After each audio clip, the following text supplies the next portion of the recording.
नमस्कार। मैं हूं वंदना भारती और आप देख रहे हैं कमोडिटी इनसाइट्स विद वंदना भारती। सबसे पहले आप लोगों को नवरात्रि की बड़ी बड़ी शुभकामना और सबका समय यहाँ पे मंगलमय हो।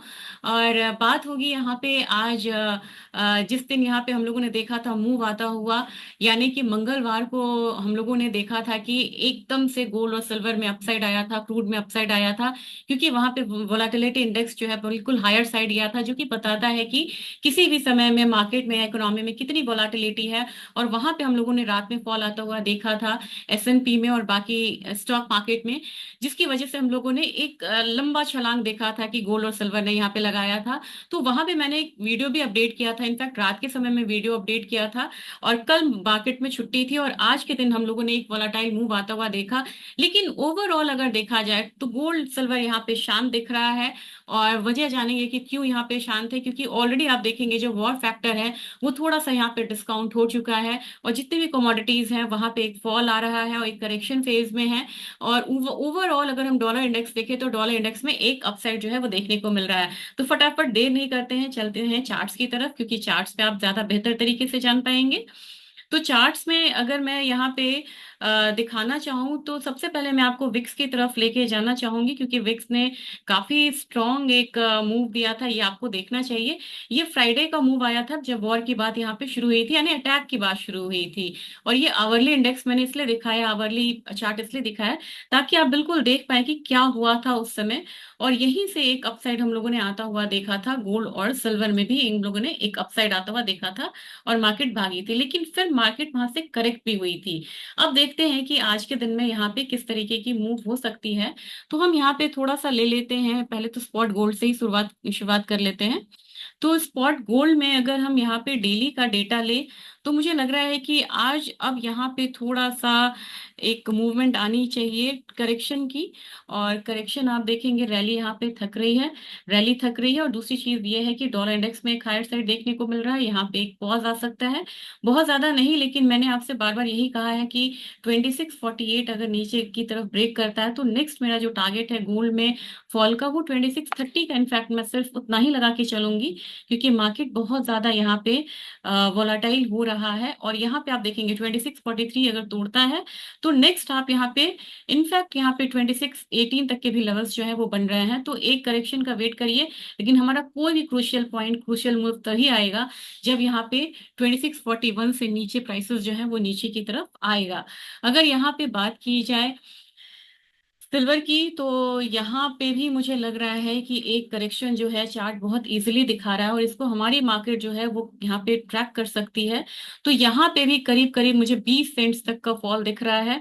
अपनी मार्केट की तरफ बिना देरी किए हुए चलते हैं। मुझे लग रहा है कि मार्केट अभी बिल्कुल हायर साइड पे खड़ी है, लेकिन पॉज है यहाँ पे। और नीचे की तरफ प्राइस करेक्ट होता है 75,000 तक आएगा।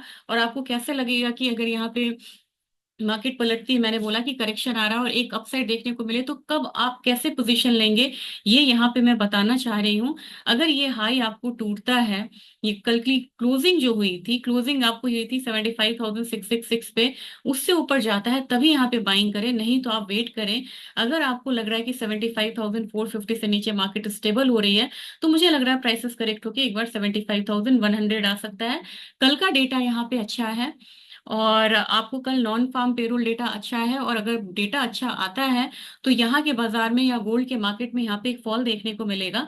साथ में अगर हम देखें यहाँ पे डॉलर इंडेक्स, तो डॉलर इंडेक्स में एक हायर साइड है, ये गोल्ड के अपसाइड को यहाँ पे रोक सकता है। और एक दो तीन चार, 4 दिन तक इसने काफी स्ट्रॉन्ग मूव दिया है, साथ में ट्रेजरी भी है, ये बिल्कुल रेंज में, और लग रहा है कि एक अपसाइड यहाँ पे ले सकती है। तो अब यहाँ पे मूवमेंट आ रही है कि हम यहाँ पे गोल्ड सिल्वर में थोड़ा सा पॉज आता हुआ देखिए। मेजर ट्रेंड अभी भी अपसाइड का रहेगा, बिल्कुल कंफ्यूज मत होइएगा। कभी कभी कंफ्यूजन वाली सिचुएशन आ जाती है कि मैंने करेक्शन बोला है तो कोई बहुत डीप करेक्शन है, बहुत डीप करेक्शन नहीं है यहाँ पे। और सिल्वर में अगर एक करेक्शन आता भी है तो मेरे ख्याल से ये 90,000, 91,000 तक का जो एक करेक्शन है, या 91,200 तक का एक मूवमेंट जो है वो देखने को मिलेगा। वो क्रूड ऑयल की बात हो रही थी, क्रूड ऑयल की बात हो रही थी, तो यहाँ पे मैं आपको दिखाना चाहती हूँ काफी ज्यादा अपसाइड है, लेकिन अब मार्केट रेंज में है। नीचे की तरफ आता है 59 35-34 की तरफ एक सपोर्ट है इसका। अगर अपसाइड जाता है तो पहला हमारा जो अपसाइड है ये यहाँ पे कैप हो सकता है, ये है 6250 का। तो अगर आप अपसाइड बाय कर भी रहे हैं, 6250 का पहला टारगेट रखिए। इससे ऊपर की क्लोजिंग होगी तब जाके ही हम 6140 तक का जो एक टारगेट है वो लेके चलेंगे। और इसके साथ में आपको दिखाना चाहती हूँ कि क्रूड ऑयल में मैं क्यों आपको बोल रही हूँ कि अभी आप ज्यादा खरीदारी मत करिए या बहुत स्ट्रॉन्ग साइड मत सोचिए, सिर्फ इसलिए कि ईरान ने यहाँ पे हमला कर दिया है। मुझे पता है कि ईरान काफी बड़ा सप्लायर है, लेकिन ओपेक के और देशों में काफी ज्यादा यहाँ पे एक जो कह सकते हैं कि सप्लाई साइड है वो स्ट्रॉन्ग कर सकते हैं वो। तो एनी टाइम जो ईरान से जो सप्लाई घटेगा वो ओपेक पूरा कर सकता है। तो ओवरऑल देखिए सितंबर महीने में 36% का प्राइस हाइक हम लोगों ने आते हुए देखा है यहाँ पे क्रू नेचुरल गैस में। और एमसीएक्स पे भी ये 36.31% है। लेकिन यहाँ पे क्रूड ऑयल जो कि पूरे यहाँ पे महीने ये इजराइल वॉर से घिरा रहा है, इसके बावजूद हम लोगों ने 7.43% का नुकसान आता हुआ देखा है सितंबर सितंबर में। और 5% ये यहाँ पे नाइमेक्स में गिरा है। अगर ओवरऑल मैं देखूं कि जनवरी से सितंबर में बताना चाह रही थी कि आपको क्या हुआ है, तो 15% के करीब यहाँ पे नेचुरल गैस यहाँ पे बढ़ा है। लेकिन यहाँ पे क्रूड ऑयल में 2024 में अगर अभी तक का हम फॉल लें तो यहाँ पे 2.5% का फॉल आ चुका है, और एमसीएक्स में यहाँ पे 4.5% तक का फॉल जो है वो देखने को मिल रहा है। तो मेरे ख्याल से ये एक बढ़िया समय नहीं है जब आप यहाँ पे बाइंग में जाइए, क्योंकि कहीं से भी कोई सप्लाई साइड अगर अफेक्ट होता है तो सऊदी उसे पूरा कर सकता है। लेकिन यहाँ पे 6140 तक की बाइंग को मैं डिनाई नहीं कर रही हूँ। इंटरनेशनल मार्केट में भी प्राइसेस एक बार 74 से $75 तक आ सकता है। ये रही नेचुरल गैस जो कि बिल्कुल हायर वॉल्यूम के साथ यहाँ पे ट्रेड कर रही है। लेकिन मुझे लग रहा है कि अब नेचुरल गैस यहाँ पे पॉज ले रहा है, तो जब तक कल का हाई नहीं तोड़ता है 246.9 का, तब तक बाइंग नहीं करेंगे। अगर ये तोड़ता है 247 के करीब आता है तो ही यहाँ पे बाइंग करिए। टारगेट होगा 252 का, स्टॉप लॉस होगा 245 के करीब का। मुझे अच्छा लग रहा है यहाँ पे ये काउंटर जो कि जिंक है, कॉपर है, लेड है। ये काउंटर्स आप बोलेंगे क्यों अच्छा लग रहा है, क्योंकि यहाँ तो वॉर है।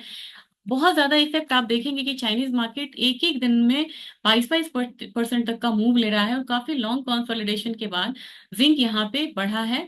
और एक बार ही मुझे लग रहा है कि प्राइसेस ऊपर 290 तक आ सकता है, 290 292 तक एक बार प्राइसेस जो है वो आएगा।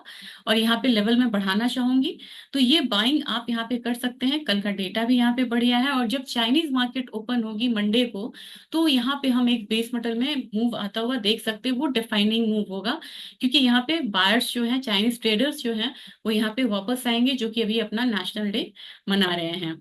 लेड में भी एक जो अपसाइड है वो देखने को मिलेगा, तो यहाँ पे प्राइसेस 190 की तरफ पोजिशनली जा सकते हैं।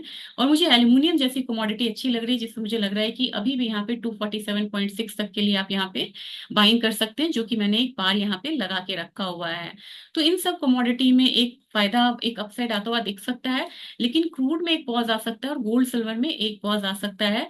और साथ में अगर बात की जाए कॉपर की, तो कॉपर मुझे लग रहा है कि एक बार 875 से लेके 880 तक का जो प्राइस है वो आता हुआ देख सकता है। लेकिन ये एक पोजिशनल कॉल है, इसे इंट्राडे से कंफ्यूज नहीं करना है। आज के दिन अगर एग्री कमोडिटीज की बात की जाए, तो एग्री कमोडिटीज में अब मैं यहाँ पे संभल के ट्रेड करना चाहूंगी ग्वार में। क्योंकि ग्वार में हम लोगों ने देखा है कि बहुत ज्यादा अपसाइड आया था। अब प्राइसेस नीचे एक बार 5700 के करीब आ सकता है, तो इससे मेरा सेल साइड रहेगा। और जो पोजिशनली यहाँ पे ट्रेड लेना चाहते हैं उनसे मैं बोलूंगी कि 5700 से 5690 के बीच में, 5690 के बीच में आप यहाँ पे बाइंग कर सकते हैं। तो आज के दिन में इंट्राडे में यहाँ पे गुआर में सेलिंग है, और ये आप इसे प्रॉफिट बुकिंग कहिए। और मैंने आपसे कहा भी था कि ये लेवल जो है ये एक हर्डल की तरह है।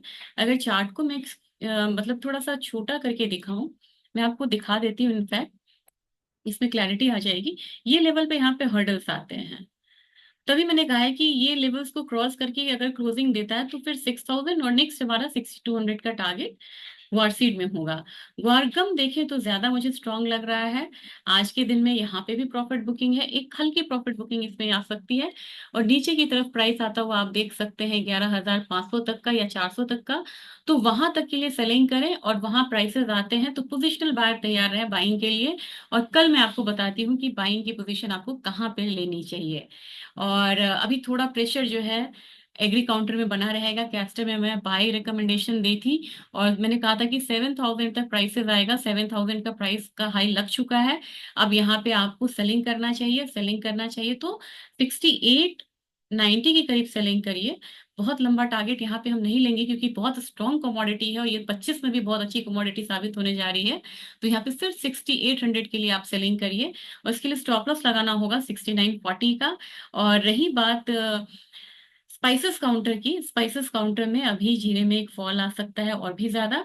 तो 25,750 के करीब एक सेलिंग रिकमेंडेशन है। नीचे का टारगेट होगा 25,500। स्टॉप लॉस लगाना होगा 25,850 के करीब का। और इस कमोडिटी में मुझे लग रहा है कि थोड़ा सा अगर सेलिंग और आ जाती है तब जाके यहाँ पे बाइंग का, फिर से पोजिशनल बाइंग का मौका मिलेगा। और किसान भाई को मैं होल्ड करने की सलाह दूंगी। अभी मुझे लग रहा है कि प्राइसेस ऊपर की तरफ आएगा, वहां पे आप फिर से बेचिएगा। और अपसाइड टारगेट यहाँ पे अगर जीरे की बात की जाए तो फिर से मैं यहाँ पे 27,800 का देना चाहूंगी। अब टर्मरिक में मुझे लग रहा है कि टर्मरिक एक पॉज ले रहा है, फॉल में एक पॉज आई है और इस वाले सपोर्ट को ये मान रहा है।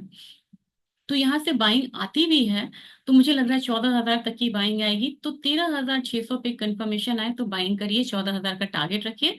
स्टॉप लॉस आपको लगाना चाहिए करीब करीब 13,350 रुपए का। और धनिया फिलहाल मुझे एक करेक्शन लग रहा है तो उसमें करेक्शन का वेट करिए। प्राइसेस नीचे तरफ की तरफ करेक्ट होके एक बार 40 के करीब आ सकता है। और साथ में जाने से पहले मैं इकोनॉमिक कैलेंडर्स जरूर मेंशन करना चाहूंगी। आज इनिशियल जॉबलेस क्लेम है, ज्यादा लोग हो रहे हैं जॉबलेस पे। नॉन मैन्युफैक्चरिंग का बहुत ज्यादा फायदा कमोडिटी पे नहीं दिखता है, फिर भी ये डेटा इंप्रूव होके आने की उम्मीद है। और मैं आपका ध्यान खींचना चाहती हूँ कल के डेटा के लिए क्योंकि कल फ्राइडे है, चाइना बंद है यहाँ पे। लेकिन नॉन फार्म पेरोल का जो डेटा है ये यहाँ पे इम्प्रूव होके आने की उम्मीद है। तो अगर ये डेटा इम्प्रूव होता है तो मुझे फिर लग रहा है कि यहाँ पे गोल्ड में एक हल्का माइनर करेक्शन जो है वो देखने को मिल सकता है। हालांकि बहुत स्टीप फॉल का गोल्ड सिल्वर में आप लोग बिल्कुल नहीं यहाँ पे एक्सपेक्टेशन लेके चले क्योंकि जिस तरीके का जियो पॉलिटिकल टेंशन हैं वो यहाँ पे गोल्ड के लिए सही नहीं है और वो प्राइसेस को अपसाइड रखेंगे।